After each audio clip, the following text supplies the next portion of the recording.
జమిలీ ఎన్నికలు వస్తే ఏపీలో ప్రజలు వైసీపీకే పట్టం కడతారని మాజీ మంత్రి తూర్పుగోదావరి జిల్లా వైసీపీ అధ్యక్షుడు చెల్లిబోయిన వేణు ధీమా వ్యక్తం చేశారు. సీఎం చంద్రబాబు ఎన్నికల హామీలను నెరవేర్చడం లేదని విమర్శించారు. ల్యాండ్ టైటిలింగ్ యాక్ట్ విషయంలో తమ పార్టీ అధినేత జగన్ పై చేసిన దుష్ప్రచారాలను ప్రజలు అర్థం చేసుకున్నారని అన్నారు. కేంద్రం చెబుతున్న ప్రకారం జమిలీ ఎన్నికలు 2027లోనా లేక 2029లోనా అనేది స్పష్టత రావాలని మాజీ మంత్రి వేణు వెల్లడించారు. మన రాష్ట్రం వరకు వస్తే చంద్రబాబు నాయుడు గారు ఎన్నికల ముందు అనేకమైనటువంటి మాటలు చెప్పారు, ప్రచారాలు చేశారు.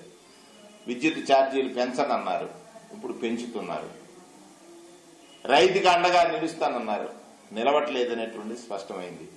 సూపర్ 6 హామీలు ఇచ్చారు, సూపర్ 7 ఇవన్నీ కూడా అమలు కాని పరిస్థితులు ఉన్నాయి. ఇవన్నీ ప్రజలు గమనిస్తున్నారు.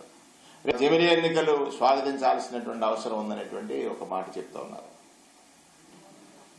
ఈ ఎన్నికలు 27, 29 స్పష్టత రాలేనటువంటి పరిస్థితి ఉంది. కానీ ఇక్కడ మన రాష్ట్రం వరకు వస్తే చంద్రబాబు నాయుడు గారు ఎన్నికల ముందు అనేకమైనటువంటి మాటలు చెప్పారు, ప్రచారాలు చేశారు. విద్యుత్ ఛార్జీలు పెంచనన్నారు, ఇప్పుడు పెంచుతున్నారు. రైతుకి అండగా నిలుస్తానన్నారు, నిలవట్లేదనేటువంటి స్పష్టమైంది. సూపర్ 6 హామీలు ఇచ్చారు, సూపర్ 7 ఇవన్నీ కూడా